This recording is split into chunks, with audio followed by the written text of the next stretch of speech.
Now, Joe Biden stepped aside as the presumptive Democratic nominee on July 21st.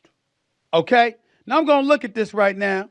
I'm looking at my calendar because I just want to make sure. July 21st was a Sunday.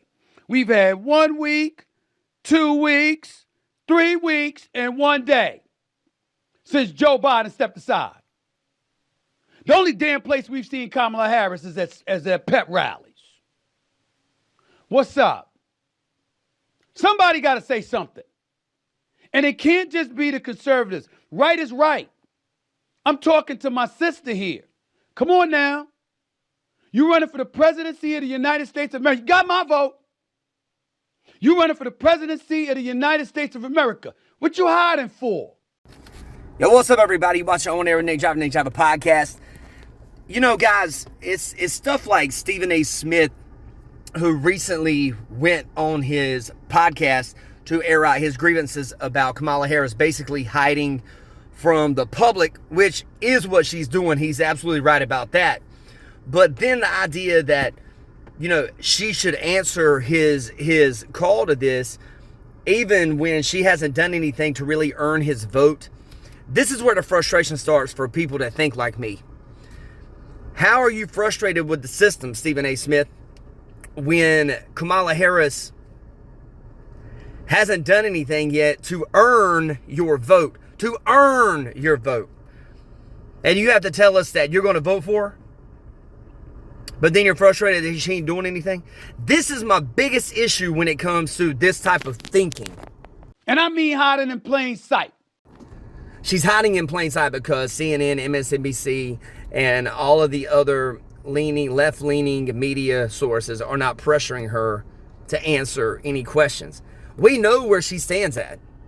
She was the border czar. We have record problems at the border. You guys want that another 4 years? Somebody got to say it. Somebody got to say it.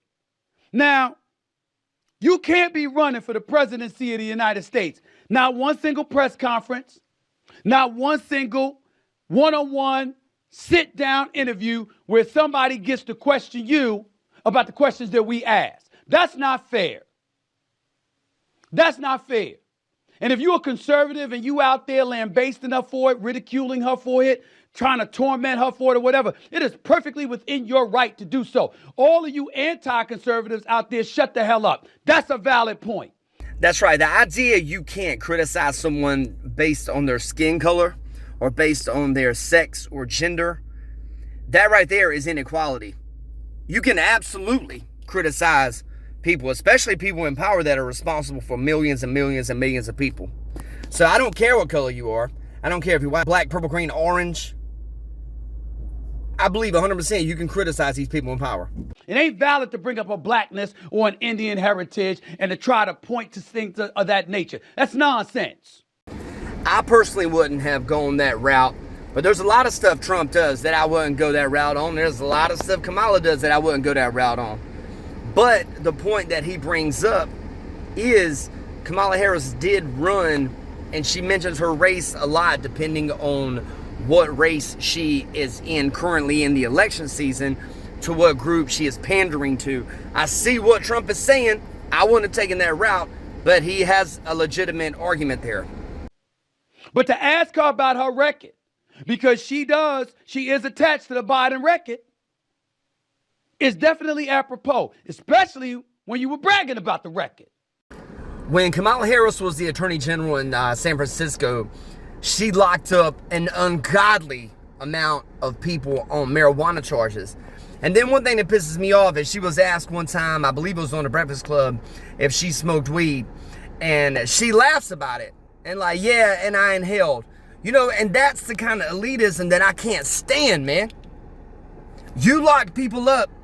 And then when you were asked about doing things because you want to be presented as cool to the populace, you laugh and joke about it while some people rot away in prison. All right.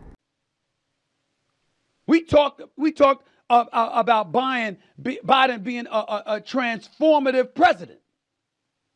Well, stand on it then. Stand on it. Where you at? No George Stephanopoulos? Stephen, calm down. It's George Slobanabalis. Get it right. There's no Meet the Press. No State of the Union.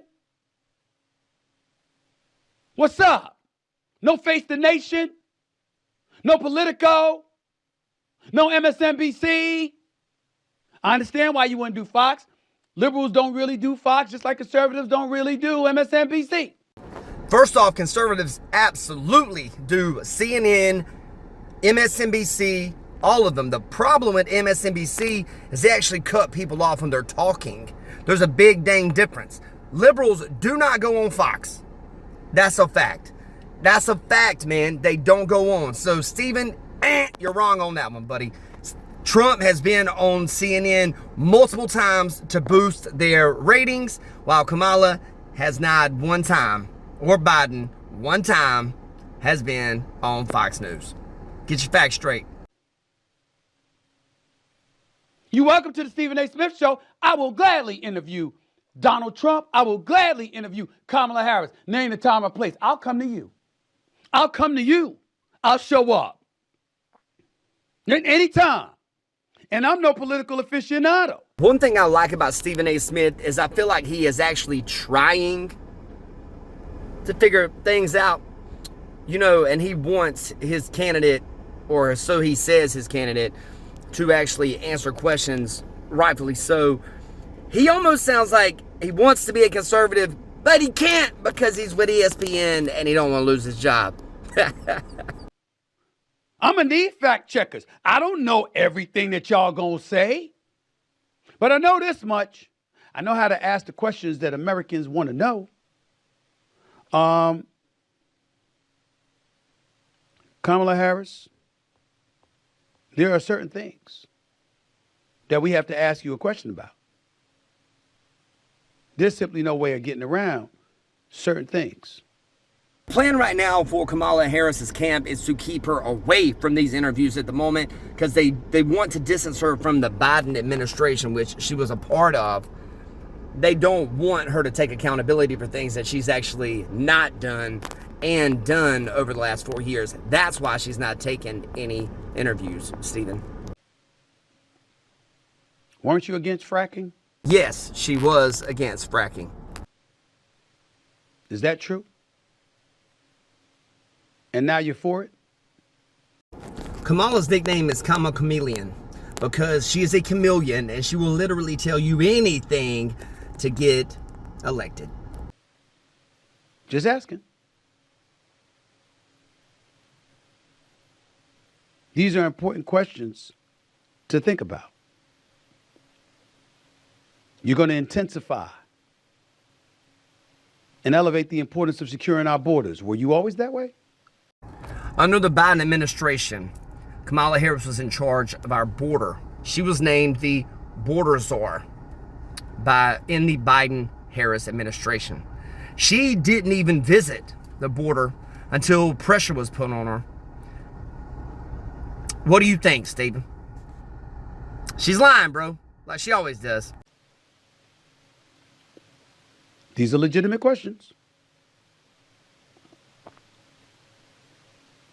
You no longer support a national ban on fracking. Also, you no longer support the elimination of private health insurance. Is it true that one time you supported those things? Yes, Stephen A. Smith, you were on to something here, man. You always get so close, buddy. You're so close. And then you fall off. It's like watching the Easter egg hunt, man. You're like, hotter, hotter, hotter, Stephen. And you almost there to pick the egg up. And you walk off in the opposite direction. Cold, cold, cold, back again. When did your mind change? How long ago was that? When were you going to tell the American people? Why'd you keep it from everybody? And yes, it is a legitimate question. How much did you know about Joe Biden and the slippage? She spent every day with Joe Biden. They literally briefed almost every day. She knew what the rest of us were saying and decided to lie to the American people. The cognitive decline that so many people have alluded to on both sides of the aisle now. Did you ever feel compelled to tell anybody? I know you didn't want to come out and dime them out publicly, but privately, were you working behind the scenes? Did you tell folks about this? Did you talk to Joe Biden himself about that? Hey, I think all of us know she was definitely working behind the scenes on that. These are legitimate questions for a presidential candidate. And the reason why I think it's important, ladies and gentlemen, to bring this issue up. I support Kamala Harris over Donald Trump. And there we go, guys, man. That's the Stephen A. Smith. I know, gets so close, man, but yet so far away. You guys have a great day. You watch your own every Nate Drive a podcast. When you guys vote this year, don't vote based on race. Vote on who is best for you and your policies when it comes to your life. Take care.